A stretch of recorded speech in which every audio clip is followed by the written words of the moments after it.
ভগবান কার কাছে এসেছি। সত্যি গিয়ে ভাবছি এটা আমি কার কাছে চলে এসেছি। এই যেন পুরো লক্ষ্মী ঠাকুর, কি মিষ্টি একগাল হাসি নিয়ে তাকিয়ে আছে আমার ব্রাইড। হাই এভরিওয়ান, আমি রূপসাপাল নিয়ে চলে এসেছি আবার একটা নতুন ভিডিও। এটি হলো আমার 22 তারিখের ব্রাইডের ভিডিও। যেমন স্নিগ্ধ দেখতে তেমন সুন্দর ব্যবহার। সত্যি এরকম সুন্দর ব্যবহার আমি খুবই কম ক্লায়েন্টের থেকে পেয়েছি। তার সঙ্গে দিদির স্কিনটা এত ভালো, এত গ্লোয়ি যে কি বলবো।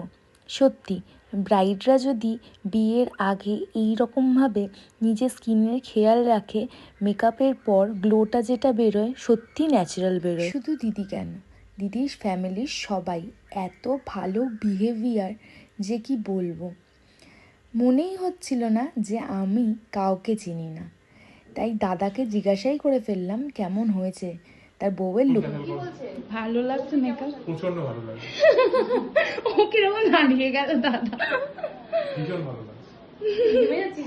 হ্যাঁ থামবো না, কোন নিচ করছি বারবার করে, থামবো তো।